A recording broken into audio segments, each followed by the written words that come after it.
नमस्कार दोस्तों, मैं अंशी पांडे अपने चैनल अंशी बे में आप सभी का स्वागत करती हूँ। कैसे हैं आप लोग, ये बताने के लिए कमेंट बॉक्स में जय माँ संतोषी जरूर लिखना। आज हम संतोषी माता के व्रत का महात्म व विधि जानेंगे और व्रत कथा और आरती का श्रवण करेंगे।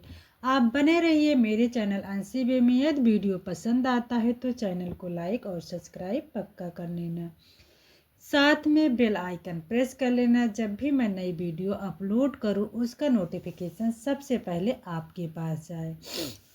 चलो अब शुरू करते हैं संतोषी माता का व्रत व महात्म और विधि। एक बार प्रेम से बोलो संतोषी माता की जय। संतोषी माता के पिता गणेश, माता रिद्धि सिद्धि धन धान सोना चांदी मोती मूंगा रत्नों से भरा परिवार, पिता गणपति की दुलार भरी कमाई, दरिद्रता दूर कलह का नाश सुख शांति का प्रकाश, बालकों की फुलवारी धंधे में मुनाफे भारी कमाई, मन की कामना पूर्ण शोक विपत्ति चिंता सब दूर। संतोषी माता का लो नाम जिससे बन जाए सारे काम। बोलो संतोषी माता की जय। इस व्रत को करने वाले कहते हैं वह सुनते समय हाथ में गुड़ और भुने चने रखे तथा सुनने वाले संतोषी माता की जय जयकार मुख से बोलते जाएं। कथा समाप्त होने पर हाथ का गुड़ चना गौ माता को खिलाए। कलश में रखा हुआ गुड़ चना सबको प्रसाद के रूप में बांट दे। कथा से पहले कलश को जल से भरे, उसके ऊपर गुड़ चने से भरा कटोरा रखे। कथा समाप्त कर आरती करने के बाद कलश के जल को घर में सब जगहों पर छिड़के और बचा हुआ जल तुलसी के क्यारी में डाल दें। ₹1.25 का गुड़ चना लेकर माता का व्रत करे। गुड़ घर में हो तो लेवें, विचार न करें क्योंकि माता भावना की भूखी हैं। कम ज्यादा का कोई विचार नहीं है, इसलिए जितना बन पड़े श्रद्धा से समर्पित करें। श्रद्धा और प्रेम से प्रसन्न मन को कर ही सदैव व्रत करना चाहिए। व्रत के उद्यापन में 2.5 सेर खाजा, मोमदारी पूड़ी, खीर, चने का साग, नैवेद्य रखे, घी का दीपक जलाकर संतोषी माता की जय जयकार बोले तथा नारियल फोड़े। इस दिन घर में कोई खटाई न खावे, स्वयं खाए, न किसी दूसरे को खाने न दे। कुटुंबी न मिल तो ब्राह्मणों के, रिश्तेदारों के, पड़ोसियों के बालक बुलाए, उन्हें खटाई की कोई वस्तु न दे तथा भोजन कराकर यथाशक्ति दक्षिणा इसमें नहीं दे। नगद पैसे न दे, कोई वस्तु दक्षिणा में दे। बस व्रत करने वाला कथा सुन प्रसाद के लिए एक समय भोजन करे, इससे माता प्रसन्न होगी, दुख दरिद्र दूर होगी तथा मनोकामना पूर्ण होगी। बोलो माता संतोषी की जय। संतोषी माता की व्रत कथा। एक बुढ़िया थी और उसके 7 बेटे थे। 6 कमाने वाले थे, एक निकम्मा था। बुढ़िया माँ 6 पुत्रों की रसोई बनाती, भोजन कराती और पीछे जो कुछ बचता उसे 7वें को दे देती थी। परंतु 7वां पुत्र बड़ा भोला भाला था, मन में विचार न करता था। एक दिन वह अपनी बहू से बोला, देख मेरी माता का मुझ पर कितना प्रेम है। वह बोली, क्यों नहीं, सबका बचा हुआ जूठा तुमको खिलाती है। वह बोला, ऐसा नहीं हो सकता, मैं जब तक आंखों से न देखूं मान नहीं सकता। बहू ने हंसकर कहा, देख लोगे तब तो मानोगे। कुछ दिन बाद एक बड़ा त्योहार आया। घर में 7 प्रकार के भोजन और चूरमा के लड्डू बने। वह परीक्षा लेने के लिए सिरदर्द का बहाना करके पतला कपड़ा सिर पे ओढ़कर रसोई घर में सो गया और कपड़े में से सब कुछ देखता रहा। 6 भाई भोजन करने आए। उसने देखा माँ ने उनके लिए सुंदर सुंदर आसन बिछाए, 7 प्रकार की रसोई परोसी। वह आग्रह करके जिमाती रही। वह देखता रहा। 6 भाई जब भोजन कर उठे तब माँ ने उनकी जूठी थालियों में से लड्डुओं के टुकड़े को उठाया और एक लड्डू बनाया। जूठन साफ कर बुढ़िया मन ने पुकारा, उठ बेटा, 6 भाई भोजन कर गए, अब तू ही बाकी है, उठ भोजन कर ले। उसने कहा, माँ मुझे भूख नहीं है, मैं परदेश जा रहा हूँ। माता ने कहा, कल जाना हो तो आज ही जा। वह बोला, हाँ हाँ आज ही जा रहा हूँ। यह कहा वह घर से निकल गया। चलते समय बहू की याद आई। वह गौशाला में कंडे थाप रही थी। जाकर बोला, दोहे, हम जावे परदेश को आवेंगे कुछ काल, तुम रहियो संतोष से धर्म आपनो पाल। दो निशानी आपनी देख धरु मैं धीर, सुधि हमारी मत बिसराइयो रखियो मन गंभीर। वह बोला, मेरे पास तो कुछ नहीं है, वह अंगूठी है सो ले लो। अपनी कुछ निशानी मुझे दे दो। वह बोली, मेरे पास क्या है, यह गोबर भरा हाथ है। यह कहकर उसकी पीठ पर गोबर के हाथ की थाप मार दी और वह चल दिया। चलते चलते दूर देश में पहुंचा। वहां पर एक साहूकार की दुकान थी। वहां जाकर बोला, सेठ जी मुझे नौकरी पर रख लो। साहूकार को जरूरत थी। साहूकार ने कहा, काम देखकर दाम मिलेगा। साहूकार की नौकरी मिली। वह सवेरे 7 बजे से 12 बजे रात्रि तक काम करने लगा। कुछ दिन में दुकान का लेन देन, हिसाब किताब, ग्राहकों को माल बेचना, सारा कामकाज करने लगा। साहूकार के 7 से 8 नौकर थे। वह सब चक्कर खाने लगे। वह बहुत होशियार बन गया। सेठ ने भी काम देखा और 3 महीने में ही उसे मुनाफे का साझीदार बना लिया। 12 वर्ष में वह नामी सेठ बन गया और मालिक सारा कारोबार उस पर छोड़कर बाहर चला गया। इधर बहू पर क्या बीती सो सुनो। सास ससुर उसे दुख देने लगे। सारी गृहस्थी का काम काज करा रहे हैं, लकड़ी लेने जंगल में भेजते। इस बीच घर की रोटियों के आटे में से जो भूसी निकलती उसकी रोटी बनाकर रख दी जाती और फूटे नारियल की नरेली में पानी। इस तरह दिन बीतते रहे। एक दिन वह लकड़ी लेने जा रही थी कि रास्ते में बहुत सी स्त्रियां संतोषी माता का व्रत करती दिखाई दी। वह खड़ी होकर कहने लगी, हे बहनों, यह तुम किस देवी का व्रत करती हो और इनके करने की क्या पुण्य होता है? इस व्रत के करने की क्या विधि है?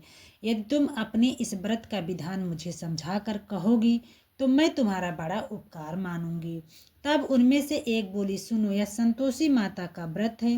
इसके करने से निर्धनता, दरिद्रता का नाश होता है, लक्ष्मी आती है, मन की चिंताएं दूर होती हैं, घर में सुख होने से मन को प्रसन्नता और शांति मिलती है, निपुत्री को पुत्र मिलता है, पति बाहर गया है तो शीघ्र आ जाता है, कुंवारी कन्या को मनपसंद वर मिलता है, राजद्वार में बहुत दिन से मुकदमा चलता हो तो समाप्त हो जाता है, कलह क्लेश की निवृत्त हो, सुख शांति हो, घर में धन जमा हो, पैसा जायदाद का लाभ होता है तथा और भी मन में जो कुछ कामना हो सब इस संतोषी माता की कृपा से पूरी हो जाती है।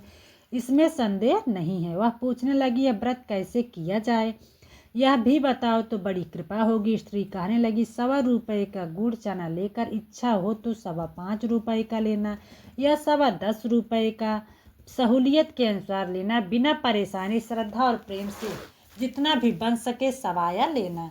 5.25 रुपये से 10.25 रुपये तक, इससे भी ज़्यादा शक्ति और भक्ति के अनुसार गुड़ और चना ले। हर शुक्रवार को निराहार रह कथा कहना सुनना, इसके बीच क्रम टूटे नहीं, लगातार नियम पालन करना। सुनने वाला कोई न मिले तो घी का दीपक जलाकर उसके आगे और जल के पात्र को रख कथा कहना। नियम न टूटे जब तक कार्य सिद्ध न हो। नियम पालन करना और कार्य सिद्ध हो जाने पर व्रत का उद्यापन करना। 3 मास में माता पूरा फल प्रदान करती हैं। यदि किसी के खोटे ग्रह हैं तो भी माता 1 वर्ष में अवश्य कार्य सिद्ध करती हैं। कार्य सिद्ध होने पर ही उद्यापन करना चाहिए, बीच में नहीं। उद्यापन में 2.5 सेर आटे का खाजा तथा इसी अनुसार खीर तथा चने का साग तैयार करना। 8 लड़कों को भोजन कराना, जहाँ तक मिले देवर जेठ भाई बंधु कुटुंब के लड़के लेना, ना मिले तो रिश्तेदारों और पड़ोसियों के लड़के बुलाना, उन्हें भोजन करा यथाशक्ति दक्षिणा दे। माता का नियम पूरा करना। उस दिन घर में कोई खटाई न खाए। यह सुन बुढ़िया की बहू चलती रास्ते में लकड़ी के बोझ को बेच दिया और उन रुपयों से गुड़ चना ले माता के प्रसाद की तैयारी कर आगे चली और सामने मंदिर देख पूछने लगी, यह मंदिर किसका है? सब कहने लगे, यह संतोषी माता का मंदिर है। यह सुन माता के नियम कुछ जानती नहीं, मैं बहुत दुखी हूँ। हे माता जगजननी, मेरा दुख दूर कर, मैं तेरी शरण में हूँ। माता को दया आई। एक शुक्रवार बीता कि दूसरे शुक्रवार को ही उसके पति का पत्र आया और तीसरे को उसका भेजा हुआ पैसा आ गया। यह देखकर जेठानियाँ मुँह सिकोड़ने लगी, इतने दिनों बाद इतना पैसा आया, इसमें क्या बढ़ावा है? लड़के ताने देने लगे। काकी के पास अब पत्र आने लगे, रुपया आने लगे। अब तो काकी की खातिर बढ़ेगी। अब तो काकी बुलाने से भी नहीं बोलेगी। बेचारी सरलता से कहती, भैया पत्र आवे, रुपया आवे तो हम सबके लिए अच्छा है। ऐसा कहकर आंखों में आंसू भरकर संतोषी माता के मंदिर में मंतेश्वरी के चरणों में गिरकर रोने लगी। माँ, मैंने तुमसे पैसा नहीं मांगा, मुझे पैसे से क्या काम है, मुझे तो अपने सुहाग से काम है। मैं तो अपनी स्वामी के दर्शन और सेवा मांगती हूँ। तब माता ने प्रसन्न होकर कहा, जा बेटी, तेरा स्वामी आएगा। यह सुन खुशी से बाबली हो घर जाकर काम करने लगी।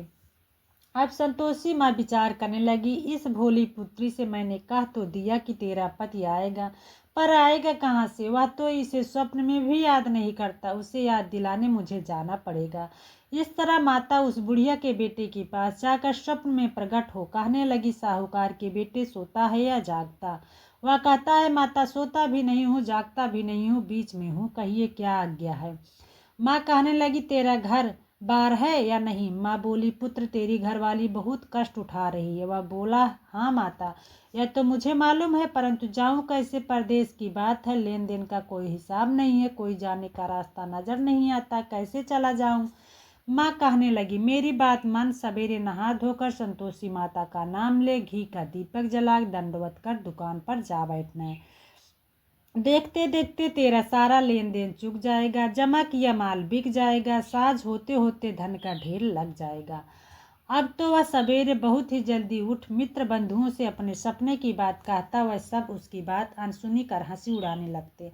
कहीं सपने भी सच्चे होते हैं?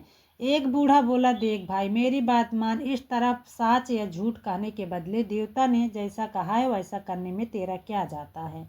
अब बूढ़े की बात मानकर नहा धोकर संतोषी माता को दंडवत कर घी का दीपक जलाए दुकान पर जा बैठा। थोड़ी देर में वह देखता है कि देने वाले रुपया लाए, लेने वाले हिसाब लाए, कोठे में भरे सामानों के खरीदार नगद में सौदा करने लगे। शाम तक धन का ढेर लग गया। मन में माता का नाम ले प्रसन्न हो घर जाने के वास्ते गहना कपड़ा सामान खरीदने लगा। यहाँ के काम से निपटा घर को रवाना हुआ। इधर उसकी बहू बेचारी जंगल में लकड़ी जो लेने जाती है, लौटते वक्त माता जी के मंदिर पर विश्राम करती है। वह तो उसका रोज रुकने का स्थान ठहरा। दूर से धूल उड़ती देख वह माता से पूछती, हे माता, यह धूल कैसी उड़ रही है? माँ कहती है, पुत्री, तेरा पति आ रहा है। अब तू ऐसा कर, लकड़ियों के 3 बोझ बना, एक नदी के किनारे रख, दूसरा मंदिर पर और तीसरा सिर पर रख।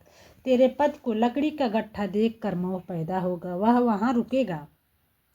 नाश्ता पानी बनाकर खाकर माँ से मिलने जाएगा। तू लकड़ी का बोझ उठाकर जाना और बीच चौका में गट्ठा डालकर 3 आवाजें जोर से लगाना, लो सासू जी, लकड़ियों का गट्ठा लो, भूसी की रोटी दो, नारियल के खोपड़े में पानी दो, आज कौन मेहमान आया है?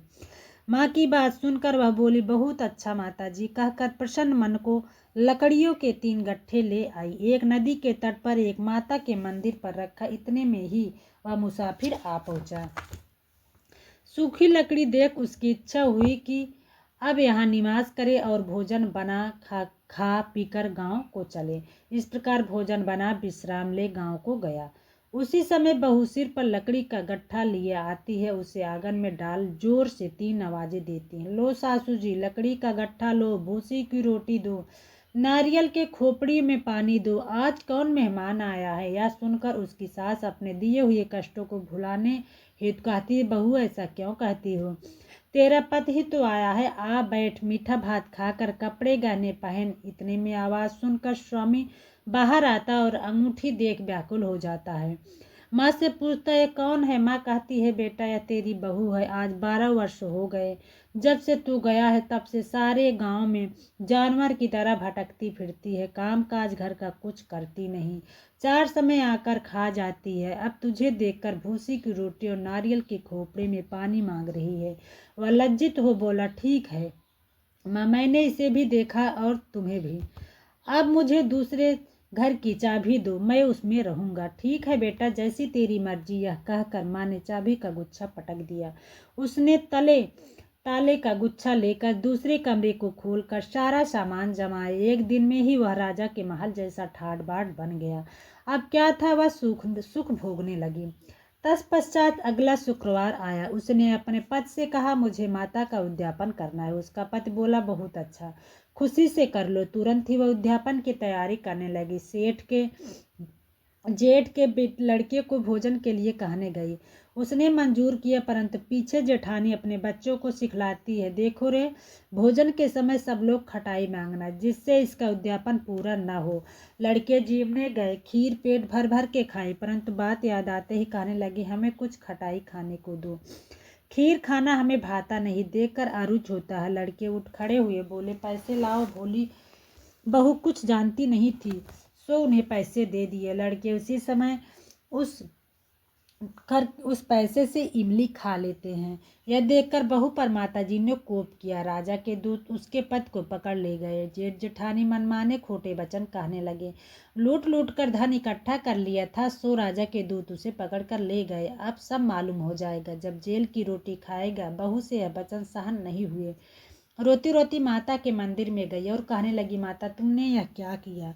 हंसा कर क्यों रुलाने लगी? माता बोली, पुत्री तूने उद्यापन करके मेरा व्रत भंग किया है, इतनी जल्दी सब बातें भुला दी। वह कहने लगी, माता भूलित नहीं हूँ, न कुछ अपराध किया, मुझे तो लड़कों ने भूल में डाल दिया, मैंने भूल से उन्हें पैसे दे दिए, मुझे क्षमा करो माँ। माँ बोली, अब भूल मत करना। वह बोली, अब भूल नहीं करूँगी। अब बताओ वह कैसे आएंगे? माँ बोली, पुत्री जा, तेरा पति तुझे रास्ते में ही आता मिलेगा। वह निकली, रास्ते में पति आता मिला। उसने पूछा, तुम कहाँ गए थे? वह कहने लगा, इतना धन जो कमाया था उसका टैक्स राजा ने मांगा था, वह भरने गया था। और प्रसन्न होकर बोली, भला कुछ, अब घर चलो। कुछ दिन बाद फिर शुक्रवार आया। वह बोली, मुझे माता का उद्यापन करना। पत्नी ने कहा, करो। वह फिर जेठ के लड़कों से भोजन को कहने लगी। जेठानी ने एक दो बातें सुनाई और लड़कों को सिखा दिया, तुम लोग पहले ही खटाई मांगना। लड़के खाना खाने से पहले ही कहने लगे, हमें खीर खाना नहीं भाती, जी बिगड़ता है, कुछ खटाई खाने को दो। बहू बोली, खटाई खाने को नहीं मिलेगी, खाना हो तो खाओ, या कहकर ब्राह्मणों के लड़के बुलाकर भोजन कराने लगी। यथाशक्ति दक्षिणा दी, जगह एक एक फल उन्हें दिया। इससे संतोषी माता प्रसन्न हो गई। माता की कृपा होते ही 90 मास में उसको चंद्रमा के समान सुंदर पुत्र प्राप्त हुआ। पुत्र को लेकर प्रतिदिन माता जी के मंदिर को जाने लगी। माँ ने सोचा कि रोज आती है, आज क्यों न मैं ही उसके घर चली जाऊं, इसका आसरा देखूं तो सही है। यह विचार कर माता ने भयानक रूप बनाया। गुड़ और चने से सना मुख, ऊपर से सूंड के समान ओठ, उस पर मक्खियां भिन भिनाती रहीं। देहरी में पैर रखते उसके साथ चिल्लाए, देखो रे, कौन चुड़ैल डायनी चली आ रही है, लड़को इसे भगाओ, इसे भगाओ, नहीं तो यह किसी को खा जाएगी। लड़के डरने लगे, चिल्लाकर खिड़की बंद करने लगे। बहू रोशनदार से देख रही थी, प्रसन्नता से पागल होकर चिल्लाने लगी, आज मेरी माता मेरे घर आई है। यह कहकर बच्चे को दूध पिलाने से हटाते हैं। इतने में सास का क्रोध फूट पड़ा, मेरी बहू इसको देखकर कैसे उतावली हुई है, जो बच्चे को पटक दिया। इतने में माँ के प्रताप से जहाँ देखा वहाँ लड़के ही लड़के नजर आने लगे। बहू बोली, माँ जी, मैं जिनका व्रत करती हूँ यह वही संतोषी माता है। इतना का झट से सारे घर के किवाड़ खोल दिए। सबने माता के चरण पकड़ लिए और विनती कर कहने लगी, हे माता, हम मूर्ख हैं, हम अज्ञानी हैं, तुम्हारे व्रत की विधि हम नहीं जानते, तुम्हारा व्रत भंग कर हमने बड़ा अपराध किया है। हे माता, आप हमारे अपराध को क्षमा करो। इस प्रकार माता प्रसन्न हुई। हे माता, बहू को जैसा फल दिया है वैसा सबको देना, जो यह कथा कहे या सुने उसका मनोरथ अवश्य पूर्ण करो। बोलो संतोषी माता की जय। दोहा। ग्रंथ करोड़न में कहा ये सबका सार, ब्रह्म सत्य जग झूठ है, जीवन की ब्रह्म निहार। जीवन से जो जीवित जगत, माता खेलत खेल, ब्रह्म रूप पहचान लो, कटे जगत की जेल। बोलो प्रेम से संतोषी माता की जय। संतोषी माता की आरती करेंगे। ओम जय संतोषी माता मैया, जय संतोषी माता, अपने जन सेवक को सुख संपत्ति दाता। ओम जय संतोषी माता, सुंदर क्षीर सुनारी, माँ धारण कीनो, हीरा पन्ना दम के तन सिंगार लीनो। ओम जय संतोषी मैया, गेरू लाल छटा छवि बदन कमल सोहे, मैया बदन सोहे। मंद हसत करुणामयी त्रिभुवन जन मोहे। जय संतोषी माता। स्वर्ण सिंहासन पर बैठी चंवर ढूढ़े प्यारे। मैया चंवर ढूढ़े प्यारे। धूप दीप नैवेद्य मधु सेवा भोग धरे मेरे। जय संतोषी माता। गुरु अरुचना परम प्रियता में संतोष कियो मैया में संतोष कियो। संतोषी कहलाई भगतन विभव दियो। जय संतोषी माता। शुक्रवार प्रिय मानत आज दिवस सोही। मैया आज दिवस सोही। भक्त मंडली छाई कथा सुनत मोही। ओम जय संतोषी माता। भक्ति भावमय पूजा अंगीकृत की जय। मैया अंगीकृत की जय। जो मन बसय हमारे इच्छित फल दीजय। ओम जय संतोषी माता। मंदिर जगमग ज्योति मंगल ध्वनि छाई। मैया मंगल ध्वनि छाई। विनय करे हमें बालक चरणन सिरनाई। ओम जय संतोषी माता। दुखी दरिद्री रोगी संकट मुक्त किए। पूजा कथा श्रवण कर घरे आनंद दियो। ओम जय संतोषी माता। मैया जय संतोषी माता। शरण गए की लज्जा रखियो जगदम्बा। संकट तू ही निवारे दयामयी अम्बे। ओम जय संतोषी माता। मैया जय संतोषी माता। संतोषी माता की आरती जो कोई जन गावे। आरती जो कोई जन गावे। रिद्धि सुद्धि सुख संपत्ति जी भर के पावे। ओम जय संतोषी माता। प्रेम से बोले संतोषी माता की जय। कर्पूर गौरम करुणावतारम संसार सारम भुजगेन्द्रहारम। सदा वसंतं हृदयाय बिंदे भवं भवानी सहितं नमामि। त्वमेव माता च पिता त्वमेव बन्धु सा सखा त्वमेव विद्या द्रविणं त्वमेव सर्वं मम देव। सर्वमंगल मांगल्ये शिवे सर्वसाधिके शरण्ये त्र्यंबके गौरी नारायणी नमस्तुते। संतोषी माता का व्रत व महात्म व विधि व व्रत कथा से जुड़ी सारी बातें आशा करती हूँ आपके समझ में आ गई होगी। अब मैं आपको मिलूंगी एक नए वीडियो में। तब तक के लिए नमस्कार, धन्यवाद। संतोषी माता का पूरा पूजा विधि का वीडियो मेरे ही चैनल पे आपको मिल जाएगा। इसी वीडियो को आप देख लेना, उसमें पूरा विस्तार से मैं पूजा विधि बताई हूँ। जय माँ संतोषी।